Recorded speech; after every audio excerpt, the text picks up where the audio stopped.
नमस्कार प्यारे बच्चों, आज हम करेंगे वर्कशीट नंबर 22 जो है क्लास 8th के स्टूडेंट्स के लिए। ये आपकी सामाजिक विज्ञान की वर्कशीट है। तारीख है 14 दिसंबर 2020।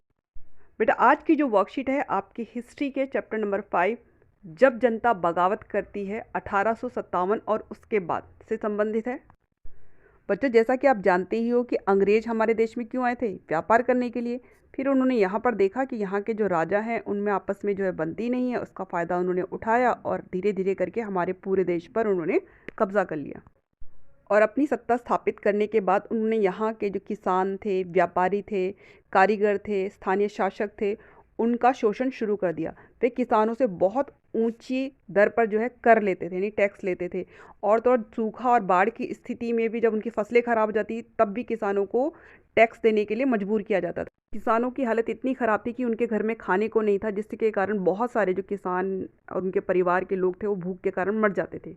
इसी प्रकार जो बुनकर थे उनकी हालत भी बहुत ख़राब थी, क्योंकि जो कंपनी है वो अपनी मिलों में बना हुआ सस्ता कपड़ा जो है वो यहाँ पर बेचती थी, जिससे यहाँ के जो बुनकर थे वो बेरोजगार हो गए थे। उनके घर में भी खाने को नहीं था, उनकी हालत भी बिल्कुल किसानों जैसी थी।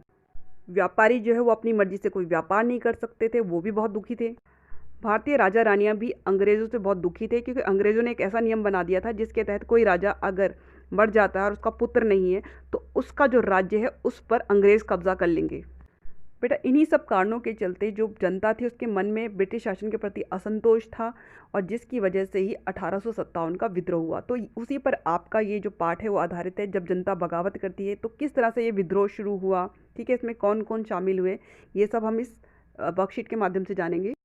तो शुरू करते हैं। सबसे पहला टॉपिक है सैनिक विद्रोह जन विद्रोह बन गया। अर्थात जो विद्रोह जो है सैनिकों ने शुरू किया था उसमें सारी जो जनता है वो शामिल हो गई, और ये जो विद्रोह था वो जनता का विद्रोह बन गया। 18वीं सदी के मध्य से ही राजाओं और नवाबों की ताकत छिनने लगी थी। उनकी सत्ता और सम्मान दोनों खत्म होते जा रहे थे। अवध पर हुए कब्जे में सिपाही गुस्से में थे और उनके भीतर गहरा अविश्वास भर गया था। बेटा हुआ क्या था कि अंग्रेज़ों ने अवध के शासक वाजिद अली पर आरोप लगाया कि उसको शासन करना नहीं आता, और उसको कुशासन का आरोप लगाते हुए गद्दी से उतार दिया और उसका जो राज्य था वो अपने साम्राज्य में मिला लिया। इसी वजह से जो सैनिक थे वो गुस्से में थे। उन्हें लगता था कि अंग्रेज सरकार हिंदुओं और मुसलमानों के धर्म को नष्ट करने पर आमादा है, यानी कि जो अंग्रेज हैं वो हिंदुओं और मुसलमानों का धर्म नष्ट करना चाहते हैं और ये सबको ईसाई बनाना चाहते हैं। और इसी दौरान ये खबर फैल गई कि नई जो एनफील्ड राइफलें हैं उनमें इस्तेमाल होने वाले कारतूसों पर गाय और सूअर की चर्बी का लेप चढ़ाया गया।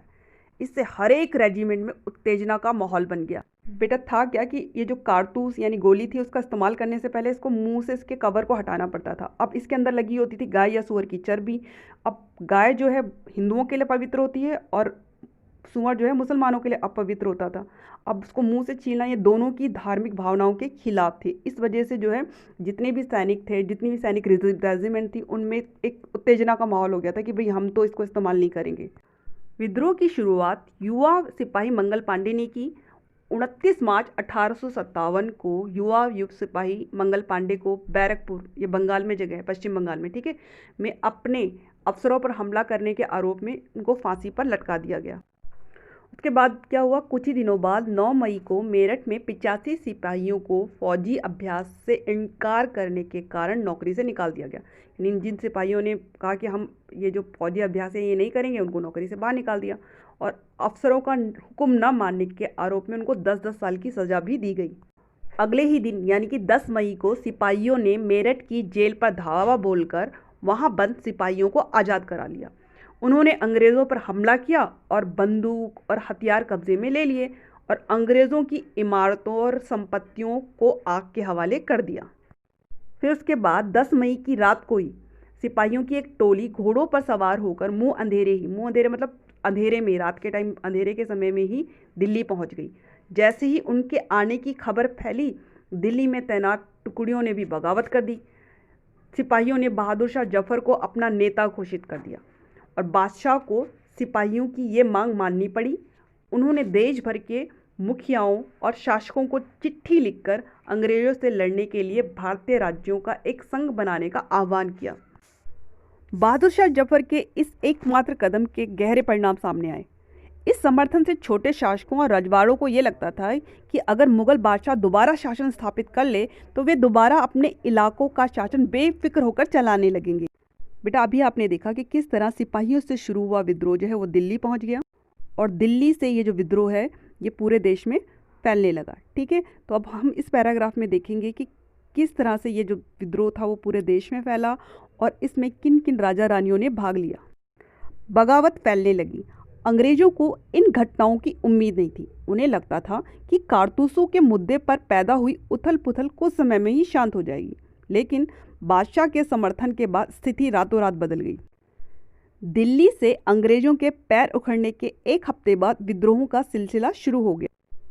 एक के बाद एक हर रेजिमेंट में सिपाहियों ने विद्रोह कर दिया और वे दिल्ली, कानपुर व लखनऊ जैसे मुख्य बिंदुओं पर दूसरी टुकड़ियों का साथ देने के लिए निकल पड़े और उनकी देखा देखी कस्बों और गांवों के लोग भी बगावत के रास्ते पर चलने लगे। वे स्थानीय नेताओं, जमींदारों और मुखियाओं के पीछे संगठित हो गए। ये लोग अपनी सत्ता स्थापित करने और अंग्रेजों से लोहा लेने को तैयार थे। कानपुर से स्वर्गीय पेशवा बाजीराव के दत्तक पुत्र, दत्तक मतलब गोद लिए हुए पुत्र, नाना साहेब ने ब्रिटिश सैनिकों को शहर से खदेड़ दिया, मतलब शहर से उन्होंने बाहर निकाल दिया, भैया तुम जाओ, अब हमारा राज चलेगा। लखनऊ से नवाब वाजिद अली शाह के बेटे बिरजिस कद्र को नया नवाब घोषित कर दिया गया और उनकी माँ बेगम हजरत महल ने अंग्रेज़ों के खिलाफ विद्रोहों को बढ़ावा देने में बढ़ चढ़कर हिस्सा लिया। झांसी में रानी लक्ष्मीबाई ने नाना साहेब के सेनापति तात्या टोपे के साथ मिलकर अंग्रेजों को भारी चुनौती दी। मध्य प्रदेश के मांडला क्षेत्र में राजगढ़ की रानी अवंतीबाई लोधी ने 4000 सैनिकों की फौज तैयार की और अंग्रेजों के खिलाफ उसका नेतृत्व किया, क्योंकि ब्रिटिश शासन ने उनके राज्य के प्रशासन पर नियंत्रण कर लिया था। बरेली के सिपाही बखत खान ने लड़ाकों की एक विशाल टुकड़ी के साथ दिल्ली की ओर कूच कर दिया मतलब चल पड़े, दिल्ली की तरफ चल पड़े एक विशाल सैनिकों की टुकड़ी लेकर। इस बगावत में वे एक मुख्य व्यक्ति साबित हुए। बिहार के एक पुराने जमींदार थे कुंवर सिंह। उन्होंने भी विद्रोहियों का साथ दिया और महीनों तक अंग्रेजों से लड़ाई लड़ी। तमाम इलाकों के नेता और लड़ाके इस युद्ध में हिस्सा ले रहे थे। तो बेटा आपने देखा कि किस तरह इसमें बहुत सारे जो राजा थे, बहुत सारे लोग थे, उन्होंने भाग लिया। इसी वजह से इसको जन विद्रोह कहते हैं और ये ब्रिटिश शासन को उखाड़ फेंकने के लिए किया गया सबसे बड़ा विद्रोह था। चलो अब हम करेंगे इसके प्रश्न उत्तर। प्रश्न नंबर 1 है, सन 1857 के विद्रोह के क्या कारण थे? विद्रोह के प्रमुख स्थलों और उनसे संबंधित नेताओं के नाम लिखिए। बेटा ये वेरी इंपॉर्टेंट क्वेश्चन है, आपको अच्छे से याद करना है, इसके आने के बहुत ज़्यादा चांसेस है एग्जाम में। ठीक है, तो आप इसका उत्तर इस तरह से लिखना। विद्रोह के मुख्य कारण हेडिंग डाली, उसके बाद जितने पॉइंट्स आपको याद है आप इसमें लिख सकते हो।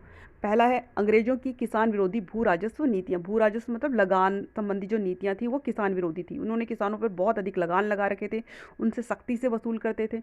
ऊपर से लगातार अकाल के कारण किसानों की फसलें बर्बाद हो रही थी, फिर भी उनको लगान में किसी प्रकार की छूट नहीं दी गई। जो किसान थे वो बहुत गरीबी और बेकारी में जीवन जी रहे थे और उनके मन में जो ब्रिटिश शासन थे उनके खिलाफ गुस्सा था, असंतोष था, जो विद्रोह का एक मुख्य कारण बना। दूसरा था लॉर्ड वेल्जेली एवं लॉर्ड डलहौजी की साम्राज्यवादी नीतियाँ। साम्राज्यवादी नीतियाँ मतलब होती है अपने साम्राज्य को, अपने राज्य को अधिक से अधिक बढ़ाने के लिए जो नीतियाँ अपनाई जाए। जैसे इन्होंने क्या नीति अपनाई थी? एक तो इन्होंने अपनाई थी कि कोई भी राजा अगर बिना पुत्र के मर जाता है तो उसका राज्य जो है अंग्रेज अपने राज्य में मिला लेंगे, यानी उसका राज्य हड़प लेंगे। ठीक है, और उन्होंने ऐसे ही क्या करा था, जो अवध का जो शासक था वाजिद अली, उसको ये कहकर गद्दी से उतार दिया, भैया तू राज्य करने के लायक नहीं है, उस पर कुशासन का आरोप लगाकर उसको गद्दी से हटा दिया और उसका राज्य हड़प लिया। इन सब के चलते जो स्थानीय जो राजा रानी थे उनमें जो है ब्रिटिश शासन के प्रति जो है असंतोष था, उनमें भी गुस्सा था, भाई ये कभी भी हमारा जो राज्य है वो हड़प सकते हैं। तो ये भी विद्रोह का एक मुख्य कारण था।